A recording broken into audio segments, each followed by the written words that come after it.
Hello and welcome to another episode of Nintendnews, which is about as dead as your nan. Yeah, you should probably go check the gravesite. Sorry for not making one of these for a while, I couldn't be arsed, but here I am. Arsed. So let's get into the first topic, this being Doug Bowser going to Japan. For those not in the know, Doug Bowser is the current president of Nintendo of America. Last one was Reggie. God rest his soul. He isn't dead. Him flying over to Japan, which is, where Nintendo is located, leads many to believe that he is going to a meeting. What could this meeting entail?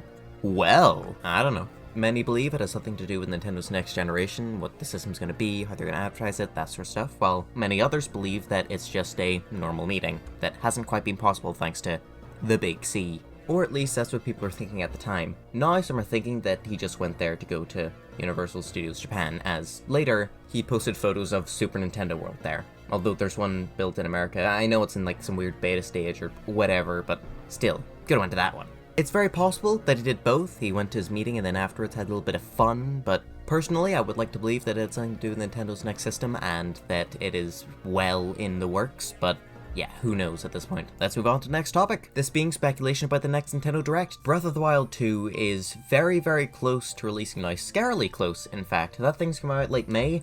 It's late January. We are getting there. Despite this, we still don't know that much about the game. And we have some vague ideas. We know there's going to be caves, probably. We know that there's sky islands, and that's about it. Ganon seems to be back, but to what extent? Are we fighting him as that weird disheveled corpse? Is there something else? How are we exactly going to fight him? Is there going to be something similar to the last game where you have to collect these things, go fight him to make it easier, or just go straight for him? How does it work? Heck, we don't even know things such as, what are the shrines in this game? Have they returned? Are they, what exactly are they? Or even if weapon durability is going to make a comeback. So, many, including myself, think that the upcoming Direct, which is upcoming because I said so, will focus on this game. If not focus, it will at least have like a good 5-10 minutes dedicated to it, which is still pretty big for a Direct if you consider the length of them. Now, there is always a possibility that Nintendo would like to keep this game kind of hidden. Okay, well, not quite hidden. See, the thing about Breath of the Wild 1 is that it sold really well and reviewed even better. Heck, I think it was the first game Nintendo ever had to win Game of the Year at the Game Awards, so suffice to say, it was received quite well.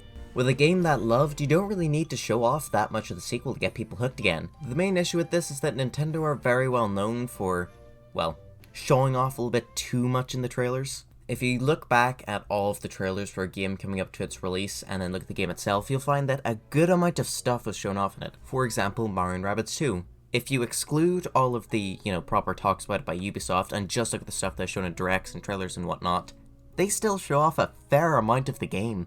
The Mario Odyssey trailer showed off pretty much every single world, bar like the moon, and the dark side of the moon, and the darker side of the moon. The Origami King, I think, showed off a fair bit as well, and there's probably a whole lot more that I'm forgetting, but that is why I'm thinking that Nintendo aren't going to take this kind of coy, ooh, you'll just have to wait and see and play the game yourself method with this game. Alright, that's enough rambling about that topic, let's move on to something else, and something a little bit more concrete. You can now play as James Bond on the Switch. That's right, baby, GoldenEye 007 has finally been re-released. The game that was thought to be lost forever, because let's be honest, it was probably very difficult for them to sort out all of the issues with getting this game re-released. With the IP of James Bond owned by Disney, and of course the game itself being split between Rare and Nintendo, it seemed like this game was just doomed, but here he is, playable not only on the Switch, but also on Xbox and computers, which is where I'd recommend you play them. This game was apparently pretty big for redefining first-person shooters and specifically the console side of that, so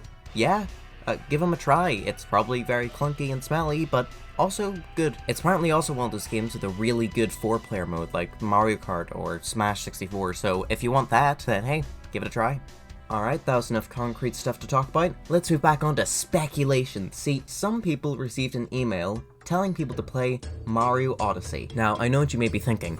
Gross, by the way. But you're also probably thinking, this doesn't mean anything, but let me just read it out for you because goddamn, does it feel like it's meaning something. Mario's debut adventure on Nintendo Switch was his most unique one yet. From dodging devastating dinosaurs, which he's done in the past, and plundering pyramids in a poncho, he did the pyramids bit, I think, to getting his groove on at New Donk City Festival. Okay, yeah, fair point, he didn't do that one before. The Mushroom Kingdom's main man truly saw some sights. Wouldn't quite say that, but sure. Now, hold on, you may be thinking. Still, can you please stop thinking, God, is it annoying? That doesn't seem like anything, but just wait till this last bit. But there may be even more out there still to be discovered. Perhaps it's worth hopping aboard the Odyssey once more and taking the trip all over again. Come on. There's foreshadowing, and then there's foreshadowing, you know? Like, it is screaming, hey, maybe we're finally making that sequel, huh? Wink, wink. Hey, maybe you should go back and play the game. Wink, wink. First of all, I already did. Go see my review. Second of all, you can't be saying that without making a 2.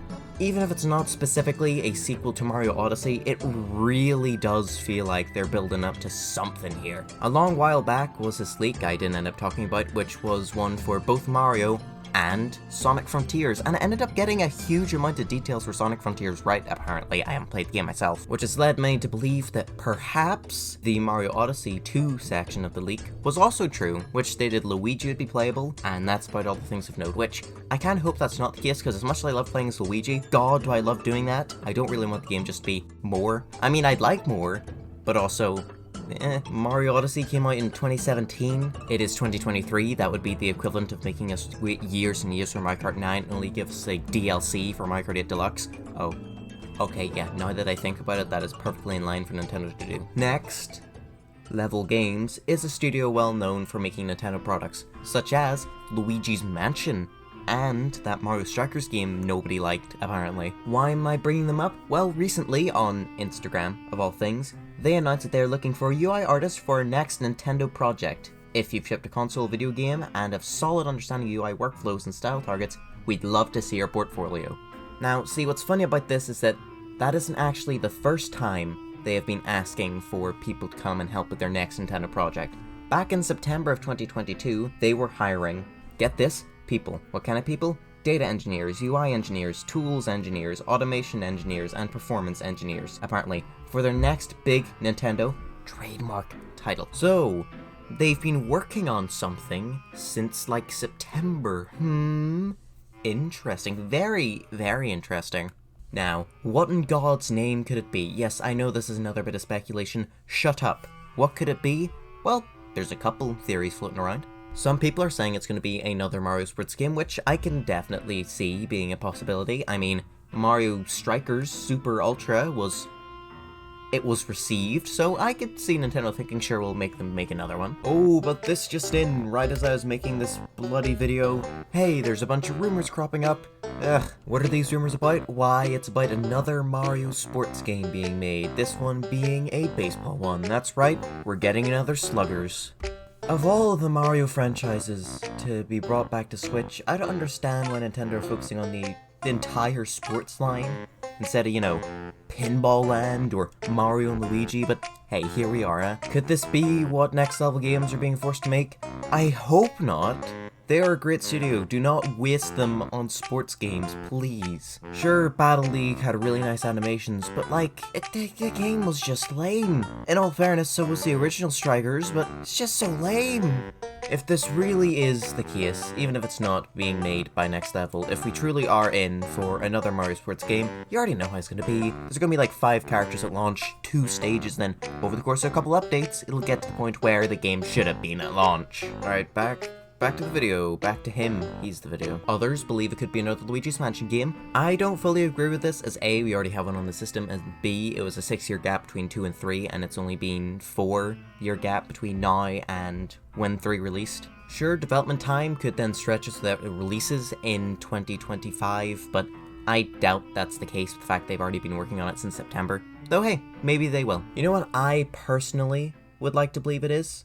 See, ever since Alpha Dream died, I've had this wonderful question on my brain. Who should make him next? Who make the Mario and Luigi next time? And for a while, my answer to that was Next Level Games, and here they are, making a big Nintendo project. Could it be a new Mario and Luigi? God, I hope so. And by the looks of things, I'm not the only person that hopes so. Yes, to end this beautiful little Nintendo off in the same way that a proper new studio would end something off with a beautiful story about a puppy not dying, I'm gonna tell you about Twitter. Recently on Twitter, somebody made a thread which contained a bunch of this character versus this character tweets, with one of them being Mario and Luigi versus Sephiroth. Yeah, the funny Final Fantasy VII guy. And yeah, people loved the concept, and everybody was in agreement that Mario and Luigi would somehow win, referencing all the different bros attacks across various games with a bunch of funny videos and sound effects put up. It was quite a nice thing to see. You never really realize how large a fan base something has until all of them come crawling out of the depths at the same time. It is the unsung hero of the Nintendo lineup. It is a series that was always there, that was always consistently good. Even the worst ones were still leagues better than some of the other things coming out at the time. As bad as Paper Jam was, it is so much better than some of the tripe that Nintendo had coming up, or some of the tripe they'd already released. It's a series that deserves to be remembered and that deserves to go on, so I'm glad to see many others agree with me on that. And I hope to Christ Nintendo can see it. I mean, it'd be pretty hard for them not to. Like, the thing started on the 15th of January, it's been 13 days since that. That is half a month. Okay, people talking about this one series for half a month is something to celebrate. Ooh, but this just in, again. Yeah, this is part of the reason why I stopped making these things. Stuff just keeps happening. Anyway, yeah, it's another Mario movie trailer. How epic. Thankfully, there isn't a need for a frame-by-frame analysis of this one. All you really need to know is that we see more power-ups being used, this time being the cat power-up. Very nice. And we actually get to hear Donkey Kong's voice. Yes, that's right. The thing that just hasn't been there at all in previous trailers is finally here, and it sounds alright, yeah. Anyway, back to me. And that was this Nintendnews. I was gonna try and say week or month, but I do not make these frequently enough, and probably won't. Yeah, again, sorry for not making one. I couldn't be bothered, but here he is. I do hope you enjoyed. Leave a like if you're gonna come back to this video for whatever reason, maybe because you're gonna come back and say, hey, you were right about that new Mario & Luigi. I really hope that that's what you're gonna come back here for. Comment to what you thought about some of these stories. Do you believe that Doug Bowser was there for a meeting, or do you think he was just there to mess about and have fun? How dare he? And do consider subscribing if you've watched a couple of my videos at this point. I mean, you like it, clearly, or you hate yourself. Either way, bring the number up so I can hate myself a little bit less. Bye bye.